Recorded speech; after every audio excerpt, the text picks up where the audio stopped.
Okay, so I'm just trying to work out these gearbox ratios here in a kind of rudimentary way to make sure they're different. But 40, put it in fifth gear, 45 turns on there, and counting how many that gives me there. So it's giving me a reasonable, a reasonably big number to take a ratio from. So what I'm working out on this is that this is the petrol box, and I'm getting 3.75 to 1 in fifth gear, and the diesel box is giving me 2.64 to 1 in fifth gear.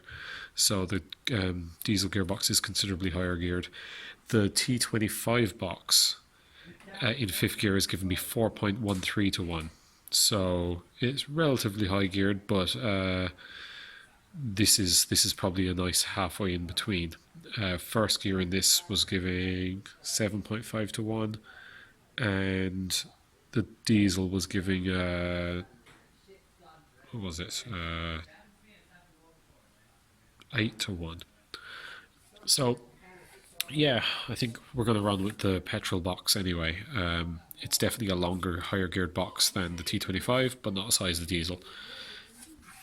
Reason you want that really is that a few people have said that the T25 or that the Passat diesel box is just a little high geared for the van, and that you need to be 65, 70 miles an hour before you can be getting fifth gear, where the petrol box may work. With these CV cups as well, it could save me a lot of trouble. So we'll push ahead with the petrol box and we'll see how that goes.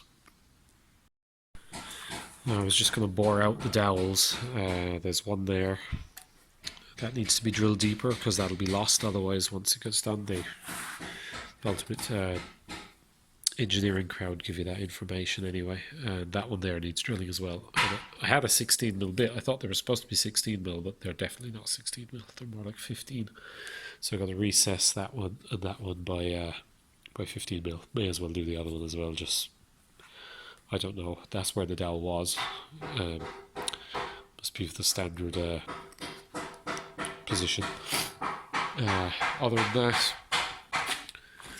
I've just been cleaning this up a little bit.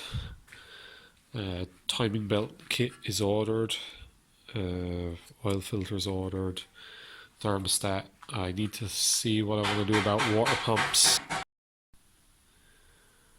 need to order the new gaskets for the exhaust and intake manifold, because I took them off mainly to clean out that manifold, and I've got to clock the turbo anyway, so got to get those. I also need to suss out whether that mounting bracket with the water pump in it, whether that can be reused on this or not now that the powered steering and stuff is gone. I have that outside in a tub of stuff, trying to get some of the old oxidation off of it. Alternator cleaned up. Same with the crank pulley. Yeah, just cleaning and tidying really. Make it all a bit nicer to work with. I'm just sticking some bits and pieces back on there. Looking for various bits, stuck wipers on the front and back. Bit of an issue I have is that old shelf used to be up on that pole, and I had the tendency to just put everything on that shelf, and then I hit the shelf with the tractor wheel when I was putting it back in there, and everything went everywhere. I've got the front wiper stuck back on there.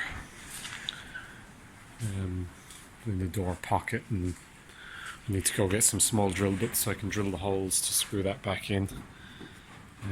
I do want to put the side windows in, but the seals, they're in good condition, but they're a little bit hard, so I want to put them in some hot water to soften them up. I got that tool, hold on, I'll show you that. So I just got one of these, it came yesterday. I'm not sure it's put together quite right yet. You can put in those window beads without these. I've done that before, hence why I've gone off and bought this. 15 quid or something. It saves you scratching across your paint with a screwdriver or whatever when you're rolling in, so that just opens up the groove in the bead and the little roller pushes it in. Probably worth doing, or worth getting one if you're going to be putting windows in. I'm actually surprised that I didn't see them anywhere on like Just Camper's site or anything. I just went and bought one on eBay. This came with a lot of different ends for different size things, but I think that one looks about right. So yeah, handy thing to have anyway. Now, what are people's thoughts on the bumpers? I think they need to stay black. Well, not as black as they look there now. I've just got to wipe them with a wet rag to give them kind of a make them look clean for a second. But this kind of black, I do have to paint them because there's a couple of cracks I have to repair on the back bumper, and the corner there's a bit scuffed as well, so I need to repair those. I probably won't paint the front splitter. I'll just go over it with a heat gun and bring it back so it looks nice. But yeah, I think, especially on a yellow van, it's just too much yellow. So yeah, I don't know. What do you think? There's a little bit of a skirt to go under there as well.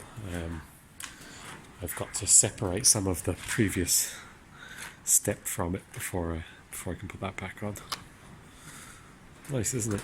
You forget how fucking rotten it was.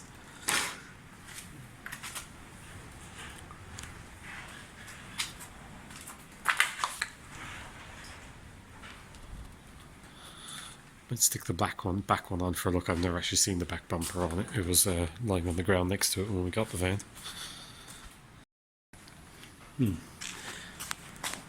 That'll take a bit of getting used to.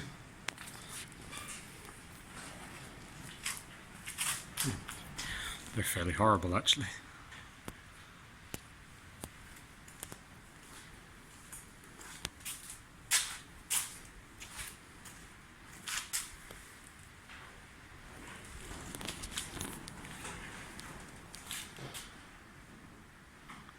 Yeah, well, guess it'll have to go on there.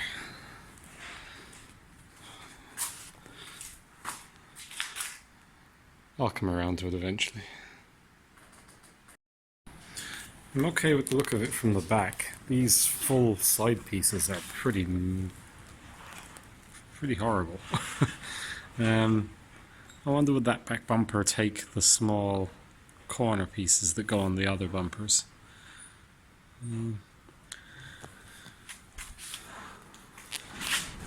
Yeah, they're big. I quite like the big front bumpers on them. Although, in fairness, I do think the square front lights and the front splitter would actually go very well with a small chrome bumper. But I don't have one of those. Another thing that has to be changed is that piece of plastic there. It's actually to protect the bumper under the ladder so you can step on it, but it just looks like a crap repair. So a nice bit of stainless steel or something there I think will look a lot better than that, so that's probably what I'll do. Now, I've mentioned once or twice about clocking the turbo, and if you don't know what that is, basically this oil drain has to drain down vertically. It can't be horizontal. Oil feed needs to go in the top, and then gravity feeds back down to the sump. So when you lay the engine over flat, you're taking this from a vertical and leaning it way back, and you need that oil to drain away from that turbo as efficiently as possible. So it's a case usually of slackening these if they'll open. In this case they have, quite easily. And then usually persuading this a little, usually with a hammer. I done a bit about this on my Cummins videos as well, and well, those are actual turbos, these are gestures. But yeah, whacking with a hammer, they seem to take it no problem. Actually, none of the last few I've had done, or no, the last few I've done have actually been relatively easy to come free. I had to do one before where the housing was just a ball of rust on a big turbo, and it had to be got red hot, and we beat the life out of it. Worked absolutely fine for a few years after that. As long as I owned it, it was no problem anyway.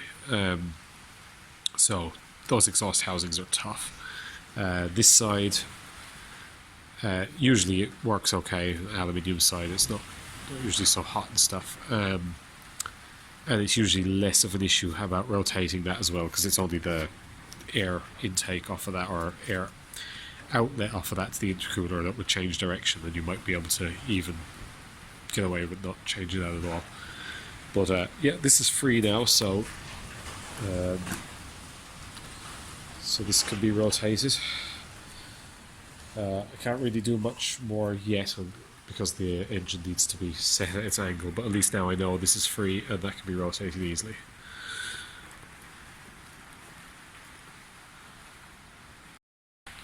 The only other thing about this is that actuator arm to the wastegate is actually going to foul. It binds up as this turns, so that's going to need, when it's set in the right angle, take this off, set it in its angle, and then work out how to run that, whether it's going to hit the drain or not. We'll look at that when it comes to it. Okay, I've got the aluminium housing free there now as well. Just loosened 6 bolts, I think, and gave it a little tap and it came free, alright. The two do need to move together here to not foul this actuator arm on the oil drain. And yeah, as you twist one, it kind of puts pressure on this, so if the two move together, then you're really just moving the core, which means this oil feed will probably end up the other side of this actuator lever. But I'll put that away again now until I'm a bit further along. Right, so I tried that seal yesterday cold just to see what it would do. Impossible. It was too short for the space it came out of and everything. So that's soaking in some hot water. Just to boil the kettle there and throw that on top of it.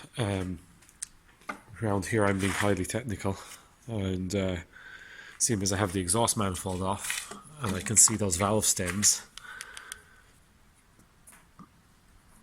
I said I would try and measure them, tell me in more detail what these are, and that is no micrometer, but it is 7 millimeters.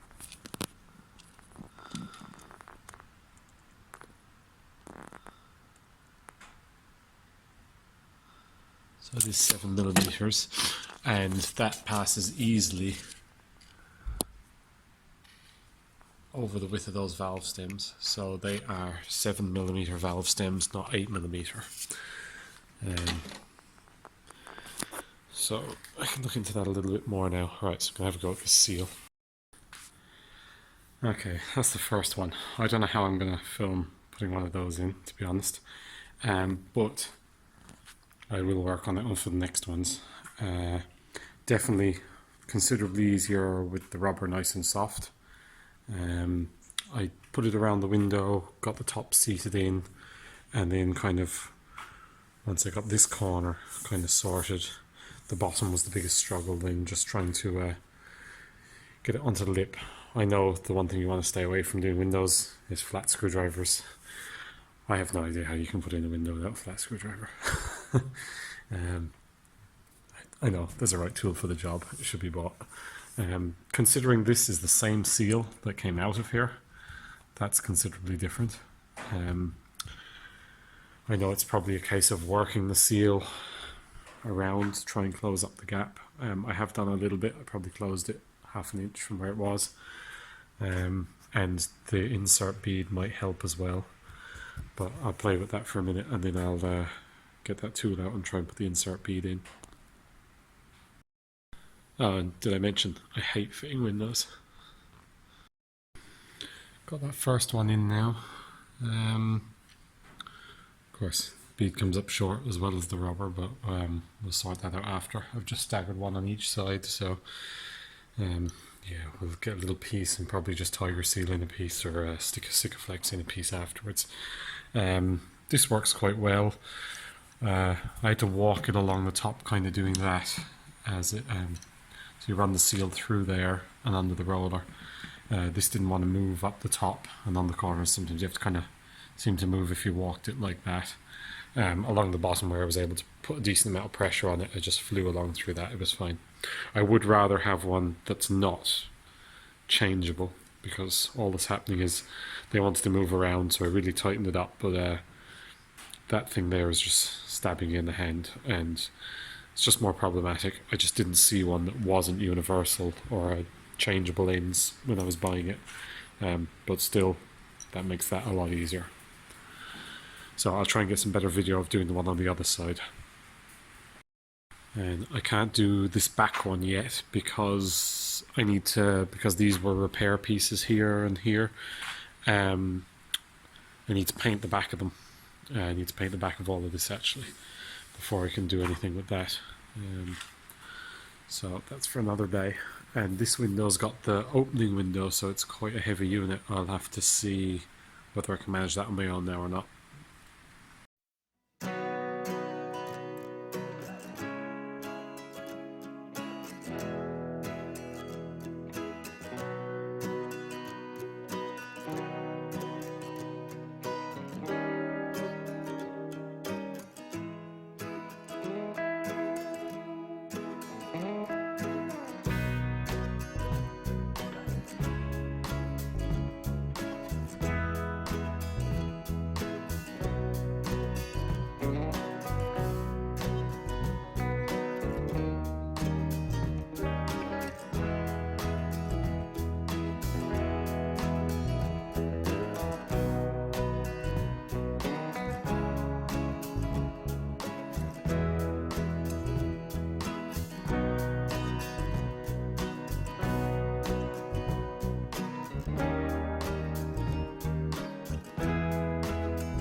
Now, I usually keep a tub of oxalic acid around, get it on eBay or whatever. Usually have it for cleaning the gel coat on the boat or getting rust stains off, you know, when you've been... It's a problem in the boatyards, there's always angle grinding and stuff going on other ones, and it destroys all your white gel coat. And same with the van. When I brought it home initially, I took all those rust streaks off with a bit of that, and it'll... If you've got sparks on your glass where you've got rust streaks in your glass, if you scrape the glass off with a Stanley blade and then treat it with the oxalic acid, you'll leave the glass pitted where it burns into it, but at least it will remove the rust and it stop it streaking in future. Now, as far as I'm aware, oxalic acid is no good for aluminium because it removes the oxidization that protects the aluminium. But these were covered in horrible white oxidization, and those two ports there were completely full up with old aluminium corrosion. So I dunked those in a bucket of oxalic acid, just diluted with water, and actually forgot about it for about 3 days, but they've come up lovely. They may probably fairly open to corrosion there at the moment, but yeah, I'm really happy with how that thing. I imagine that would be a great base if you wanted to etch prime it. It does seem to be leaching off a bit on my hand, the old aluminium, even though I've given them a really good rinse. But I'm impressed with how clean they are. We'll see how they look in a few days when they've properly dried off and everything. This is good because it's a rotten day and I needed a few things to do. So that's the timing belt kit just came. The oil filter and thermostat, probably don't need those just yet, and just got a box of stuff from Just Campers, so I actually can't remember what's in it, so have a look. Conveniently enough, I'm just back from the recycling centre. We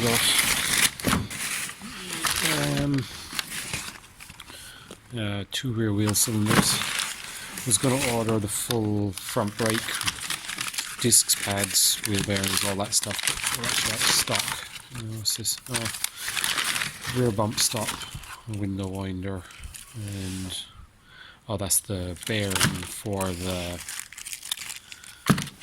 top sliding door roller, and there's one of them missing, so that should make it go in that little bit sooner. New boot strut and heavy duty one because the ladder and stuff will make that a little bit heavier. It doesn't take much weight to make a big difference to those. Scraper seals for the bottom of the windows and the 2 upper seals for over the window. So I'm going to go throw all that stuff on. Okay, so there's your sliding door mechanism. So it goes into the sliding door, that runs along the track, and then as the door comes forward, these 2 rollers, this roller is missing, so that's what I have to replace here. This one's, I should have got two really. That one's working okay, but the seals are gone, so there's only time in it before it falls apart. So as that slides along, reaches the end, it turns in and pulls the side door in. So that's why my door was acting a bit weird, because that bearing was missing. But yeah, I'll pop that on and put a new circlip on it and stick it back together. So as it turns out, that bearing I bought was actually wrong. The centre's too big, and it's too big altogether actually. You could just buy those off eBay or somewhere.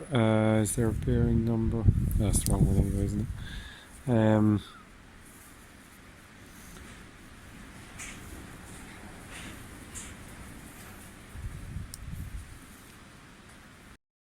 So yeah, a cheaper way of replacing those would be just to buy those bearings on eBay. It's 608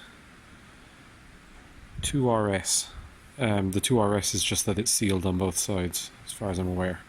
So yeah, you'd probably get a bag of them for a couple of quid instead of you know, paying a good bit for them off, especially for this job. So just pop them back on, and there's just a circlip on top of each one.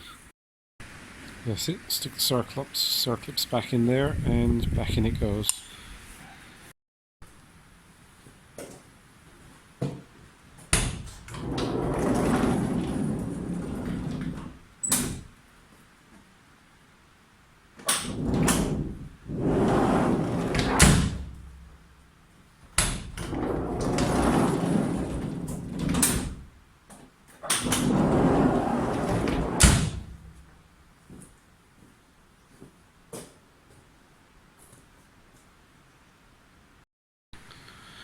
Got that new scraper seal put in as well, and the upper one, that's the two-sided one. That you have to cut that to length when you fit it, but I really got to clean this glass next.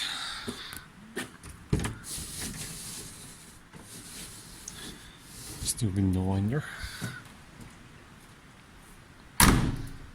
Those door seals still need putting in as well, actually. And the side panels here, they both had bits of that primer on them that caused me problems, and I put them in the shed next door when I was painting the van, and they actually still got overspray on them, believe it or not. So just have to repaint those, and I'll be putting them on then. That'll finish off the outside quite nicely.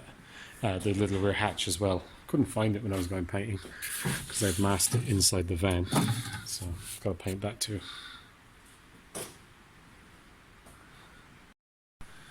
Just thought I'd never showed it to you with all the glass back in. The colour, looking at it here now on the screen, comparing to the actual van, it's a lot richer on the van. It's definitely, it's got much more of an orange mustardy colour than, it looks quite a pale yellow on the screen. Maybe it'll change by the time it's on video or on the laptop, but on my phone that colour does it no justice at all really. I think the thumbnail picture, maybe you can get it a bit more on there, different light, but yeah,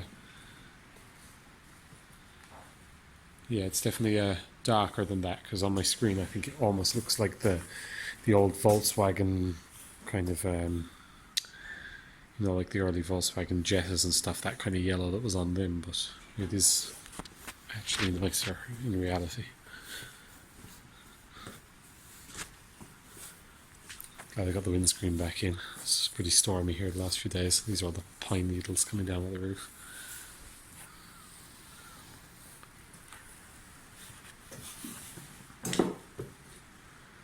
Yeah, find my standing blades now and clean all that glass.